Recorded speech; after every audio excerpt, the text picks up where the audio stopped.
Okay, so the second reading segment is 3 poems. So here are the poems. Background information is up here, and the author information. So I figured out how to click on it. I just don't know if it reads it to you. Whoop, I went back. My bad. Well, at least I can walk you through. So table of contents, all the glitters. We don't want a picture. Go away.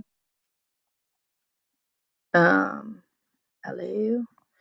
You guys are in the small group section. Poetry. Boom shakalaka. Let's get rid of that for now. And here you go. Avarice by Yusef Komanyaka. Poetry.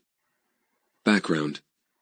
This selection is part of a series of 7 poems by Yusef Komanyaka. Each one is named after the 7 deadly sins of medieval Christian theology, which were moral offenses that were considered particularly terrible. These sins were pride, avarice, lust, envy, gluttony, wrath, and sloth. About the poet.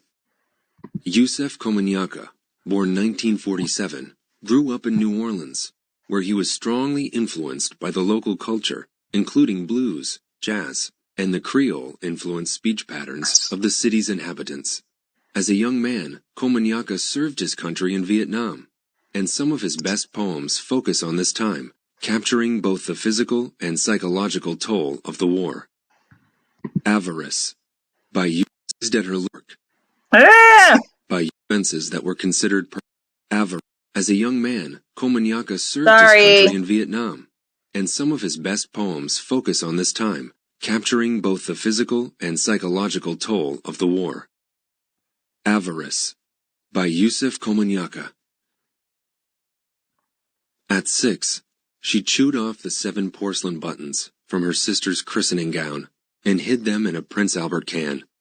On a sill crisscrossing the house, in the spidery crawlspace, she'd weigh a peach in her hands till it rotted.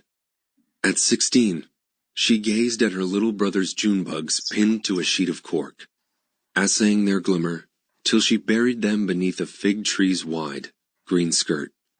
Now 26, locked in the beauty of her bones, she counts 8 engagement rings, at least 12 times a day.